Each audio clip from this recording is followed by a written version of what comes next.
Passer aux affaires du jour. Monsieur le leader adjoint du gouvernement. Merci beaucoup, Monsieur le Président. Je vous demanderai de bien vouloir appeler l'article 11 du feuilleton, s'il vous plaît.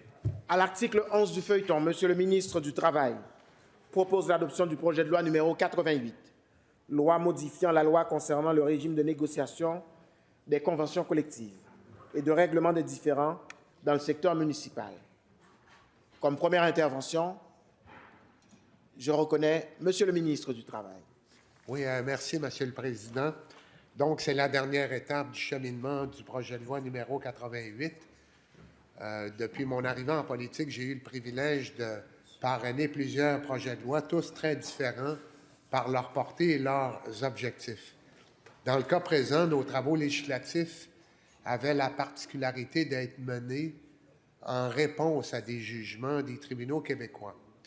Ce qui nous a fait cheminer jusqu'ici, c'est en effet le jugement 1 de la Cour supérieure, puis celui de la Cour d'appel rendu en août 2024, avec un délai de 6 mois donné aux législateurs pour y répondre.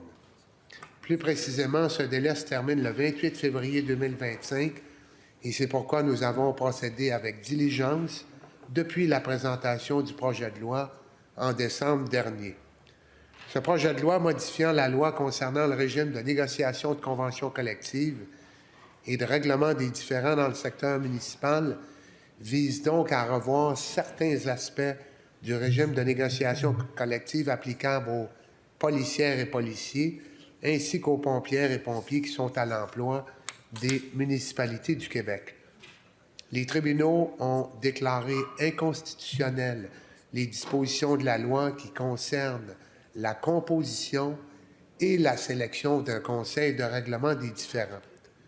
Selon la loi actuelle, le conseil de règlement des différends a pour rôle de mener à bien les négociations qui n'ont pas abouti autrement. Le projet de loi numéro 88 propose un nouveau mode de nomination d'un arbitre dans le contexte bien particulier où les groupes de travailleuses et de travailleurs concernés n'ont pas accès au droit de grève.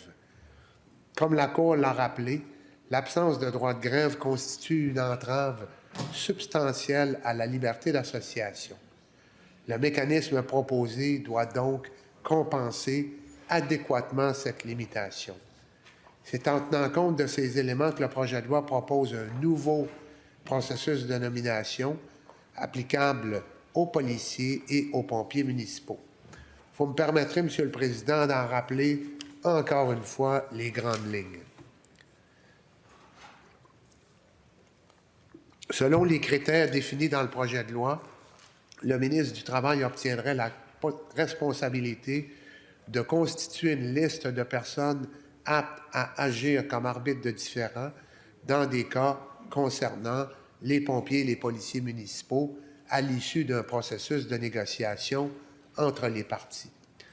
La liste en question serait constituée d'arbitres dont les noms ont été proposés conjointement par les associations représentatives des municipalités, des régies intermunicipales, des policiers et des pompiers du secteur municipal.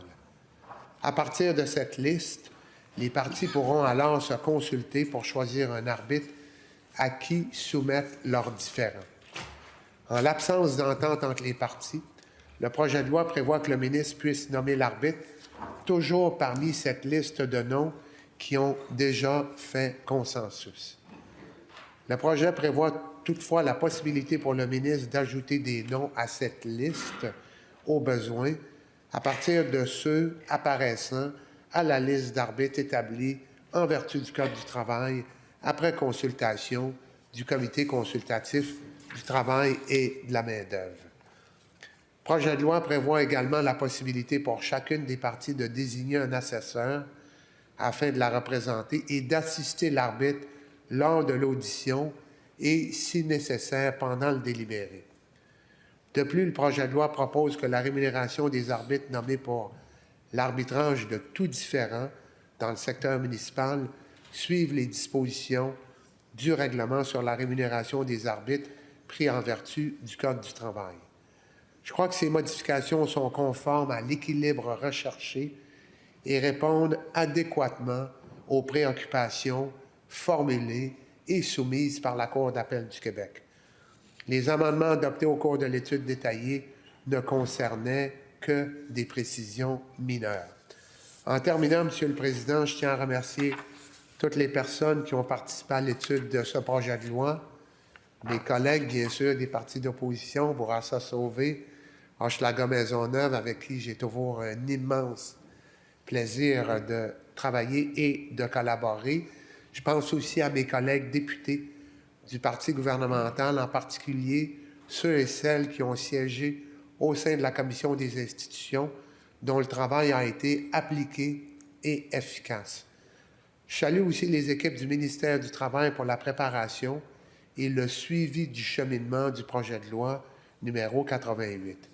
Puisque la solution proposée semble répondre, comme nos échanges l'ont démontré, aux besoins exprimés par les tribunaux et par les parties prenantes, je recommande à mes collègues de voter en faveur de l'adoption de ce projet de loi.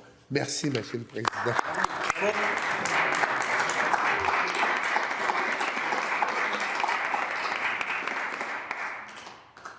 Merci, Monsieur le ministre.